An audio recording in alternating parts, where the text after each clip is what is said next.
Good morning. Income tax में last class में एक दो प्रश्न मैंने आपको कराए थे, आज एक क्वेश्चन और लेते हैं। तो देखो, ग्रेच्युटी से रिलेटेड क्वेश्चन है। ग्रेच्युटी के बारे में हमने बात की थी, है ना, तो उससे रिलेटेड क्वेश्चन है, तो उसको देखते हैं। राजेश जो है वो 1 जनवरी 1987 को एक कॉमर्शियल एस्टेब्लिशमेंट में 1 जनवरी 1987 को फर्स्ट टाइम लगा, ठीक है। उसकी सैलरी फिक्स हुई 9,000 रुपये और ग्रेड था उसका 8,000, फिर 500, फिर 12,000। ये ग्रेड इफेक्टिव है 1 जुलाई 2016 से। देखो आप, पहली बात तो राजेश का फर्स्ट अपॉइंटमेंट, पहली नौकरी जो लगी वो कब लगी है? 1 जनवरी 87। पे स्केल जो लेटेस्ट उसका चल रहा है, ये लागू हुआ था 1 जुलाई 2016 से। और ये पे स्केल क्या था इसका? ये पे स्केल था 8,000, 500 और फिर 12। तो फर्स्ट पोस्टिंग जो उसको इस पे स्केल में मिली है, ठीक है ना, वो 9,000 रुपये के अकॉर्डिंग उसको फर्स्ट पोस्टिंग जो मिली है वो 9,000 रुपये के अकॉर्डिंग मिली है। तो फिक्स हो गया है ये 9,000, ठीक है। अब कह रहा है कि उसको 15% DA भी मिलता है, ये मिलता है 15%, ठीक है। और DA को रिटायरमेंट बेनिफिट सेवा नियुक्ति की शर्तों के अंतर्गत माना जाता है। 1 फरवरी 2019 को रिटायरमेंट हो गया, रिटायरमेंट 1-2, ठीक है। और उसको 2,40,000 रुपये ग्रेच्युटी मिली है।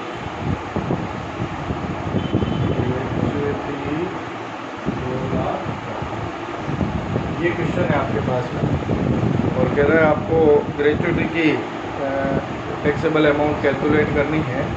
यदि ग्रेच्युटी एक्ट अप्लाई होता है तो भी करनी है, और ग्रेच्युटी एक्ट अप्लाई नहीं होता है तो भी। 2 केस है अपने पास में। ग्रेच्युटी के एक्ट जो है वो अप्लाई होगा तो मैंने आपको बताया था कि ग्रेच्युटी की कर मुक्त अमाउंट कैसे कैलकुलेट करेंगे हम, और ग्रेच्युटी एक्ट अप्लाई नहीं होगा तो ग्रेच्युटी की कर मुक्त अमाउंट कैसे कैलकुलेट करेंगे। तो फिलहाल दोनों कंडीशन पे पूछ लिया है अपने को कि ग्रेच्युटी एक्ट अप्लाई होगा तो क्या करना है, नहीं होगा तो। सबसे पहले 1 नंबर लेते हैं हम। If gratuity act 1972 as apply, यदि ग्रेच्युटी एक्ट जो बना हुआ है अपना, ठीक है ना, वो अप्लाई होता है 1972, तब क्या करना है? तो सबसे पहले तो हम लेंगे इसकी बेसिक सैलरी। बेसिक सैलरी कितनी होगी इसकी? अपना प्रीवियस असेसमेंट ईयर तो है 19-20 और प्रीवियस ईयर है 2018, ठीक है ना। असेसमेंट ईयर 2019-20 है और प्रीवियस ईयर 2018। तो 18-19 की सैलरी अपने को देखनी है। तो पहले देखो, 1 जुलाई 2016 को, 1 जुलाई 2016 से 31 मार्च 17 तक 9,000 रुपये पे चल रहा है, फिक्स कर दिया था। फिर 1 अप्रैल 17 से 31 मार्च 18 तक 9,500, और 1 अप्रैल 18 से 31 मार्च 19 तक 500 रुपये मिला इसकी ज़रूरत है। ये 18-19 में उसकी सैलरी कितनी? देखो नहीं, ये फिक्स कब हुआ? 1 जुलाई को हुआ है ना। 1 जुलाई 17 से 30 जून 18, और ये 1 जुलाई 18 से 30 जून, ठीक है ना। तो अब देखो जो 18-19 अपना प्रीवियस ईयर है उसका अप्रैल, मई और जून 3 महीने तो इस कैटेगरी में आएंगे 9,500 में, और बाकी 9 महीने 10,000। तो बेसिक सैलरी हो गई उसकी 9,500 इंटू 3 प्लस 10,000।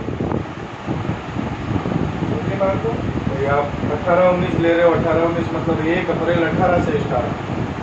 तो 1 अप्रैल 18 से जब आप स्टार्ट करो तो अप्रैल, मई, जून तक तो 2018 में उसकी सैलरी 9,500 थी, और जून के बाद 1 जुलाई से 10,000 हो गई थी। तो अप्रैल, मई, जून 3 महीनों की तो 9,500 है, और 9 महीनों की 10,000। ठीक है, बेसिक सैलरी इस तरह से कैलकुलेट करनी है। और इसकी टोटल सैलरी यहाँ पे हो गई, देखो 90,000 ये हो गए, 28,500 ये 90,000, और 9 महीनों की हो गई। नहीं, रिटायर कब हो गया है वो? 1 फरवरी को रिटायरमेंट हो गया। जुलाई, अगस्त, सितंबर, अक्टूबर, नवंबर, दिसंबर, जनवरी 7 महीने हुए हैं। फरवरी में तो 1 तारीख को रिटायरमेंट हो गया, तो फरवरी की सैलरी उसको मिलेगी नहीं। तो ये 7 महीने के 70,000 और 28,500 ये 98,500, 98,500 रुपये तो उसकी बेसिक सैलरी। ठीक है, बेसिक सैलरी के बाद है डीए कितना मिला इस साल उसको? तो वही 98,500 का 15% निकालना पड़ेगा। 98,500 ये बन रहा है 14,775। फिर उसको ग्रेचुटी का पैसा मिला है, ग्रेचुटी मिली है 2,40,000, लेकिन इसमें से कितनी कर मुक्त हो गए? कर मुक्त को हम लिखते हैं एग्जेप्टेड। कितनी कर मुक्त होगी वो निकालनी है अपने को, फिर अमाउंट लिखेंगे। इसे निकाल लेते हैं कर मुक्त ग्रेचुटी की गणना।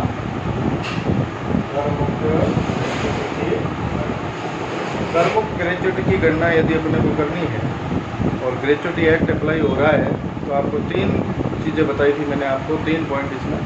कौन सी राशि कर मुक्ति होगी? ये तो लिखते हैं प्राप्त राशि तो है 2,40,000। बी लिखते हैं अधिकतम, ज़्यादा से ज़्यादा कितनी राशि कर मुक्त हो सकती है? 20 लाख। ठीक है ना। और सी पॉइंट जो मैंने आपको बताया था कि उसके जितने साल कंप्लीट हो गए उसके अकॉर्डिंग 15 दिन की सैलरी अपने को निकालनी है। ठीक है ना। और 15 दिन की सैलरी कैसे निकालनी? 15 इंटू 26, 15/26 करना है। महीने में 26 दिन मान के निकालेंगे। और चूँकि डीए भी सेवा शर्तों के अंतर्गत ही है उसका, है ना, तो डीए भी सेवा शर्तों के अंतर्गत होता है, तो डीए को भी शामिल कर लेंगे आप। तो कैसे निकालेंगे? उसका फॉर्मूला एक तरह से क्या बन जाता है? मंथली सैलरी, मंथली नहीं, डेली सैलरी, 1 दिन की सैलरी इंटू 15। ठीक है ना। और वैसे डेली नहीं लिख के मंथली लिखते हो आप, तो मंथली में क्या हो जाएगा? तो नहीं तो नीचे कैलकुलेशन करनी पड़ती, तो यही लिख लेते हैं मंथली सैलरी इंटू 15/26 करें। तो मंथली सैलरी को 15/26 जब आप करोगे तो 1 दिन की सैलरी वो आ जाएगी अपने पास। और इंटू सेवा कितने साल की है? 87 में लगा, और रिटायरमेंट हुआ है 19 में, तो इसकी सेवा हो गई आप देखो 87 से 17 तक 30 साल, 18 तक 31 साल, 31 साल और 1 महीने उसने सर्विस की। लेकिन मैंने आपको बताया था यहाँ पे सेवा के पूर्ण वर्ष अपने को लेने हैं। 31 साल और 1 महीने सेवा हुई है इसकी, तो आपको 32 साल मिलेंगे। ठीक है ना। 32 साल के हिसाब से कैलकुलेशन करेंगे तो अब ये देखेंगे इसकी मंथली सैलरी कितनी है। जिस अंतिम वेतन लेना है तो अंत में लास्ट में उसको महीने का कितनी सैलरी मिली है? 10,000। लेकिन डीए चूँकि सेवा शर्तों के अंतर्गत है, तो तो डीए भी यदि जोड़े महीने में तो 15% डीए, 10,000 में 15%, 1,500 रुपये और जोड़ दो आप, तो उसकी मंथली सैलरी 11,500 हो रही है। 11,500 इंटू 15/26 इंटू 32, ये कैलकुलेशन बढ़िया है। तो ये आपके आ जाएगा 2,12,309, 2,12,300। मैंने आपको बताया था कि तीनों में से जो राशि कम होगी वो कम होगी। तीनों में से 2,12,309 कम है, या 2,12,309 कम हो समझे ना। तो 2,40,000 में से 2,12,309 रुपये तो कर मुक्त हो गए। तो फिर टैक्स कितनी राशि पर लगेगा? टैक्स लगेगा 27,691, इस राशि पर लगेगा। अब इसकी सैलरी की टोटल कर लेते हैं पूरी, तो टोटल आ जाएगी 1,40,986, 1,40,900। ये तो बात तब हुई जब ग्रेच्युटी एक्ट अप्लाई होगा। अब सेकेंड केस लेते हैं कि gratuity act 1972 is not apply. Not applied है तो एग्जेम्प्टेड अमाउंट में अंतर आएगा, ये एग्जाम इतनी नहीं होगी।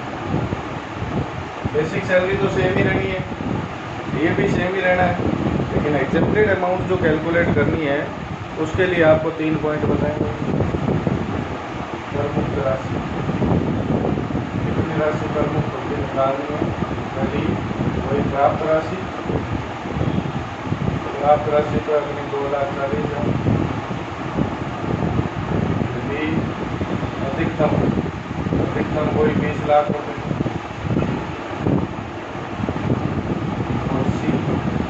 पॉइंट में अपने को क्या करना है, मैंने आपको बताया था कि आप उसकी आधे महीने की सैलरी, अब इसमें 26 का भाग नहीं लेना है, आपको आधे महीने की सैलरी लेनी है। और सैलरी कैसे लेनी है? पिछले 10 महीनों का औसत लेना है,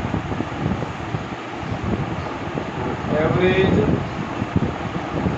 सैलरी ऑफ 10 मंथ, पिछले 10 महीनों का औसत वेतन इंटू हाफ और इंटू सेवा के साल कितने, ठीक है ना।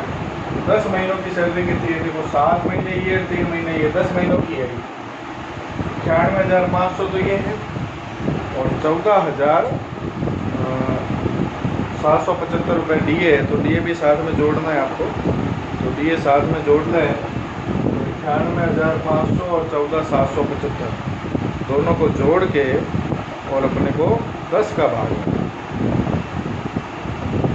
98,500 प्लस 14,775, दोनों मिला के कितने हो रहे? देखो 5, 7,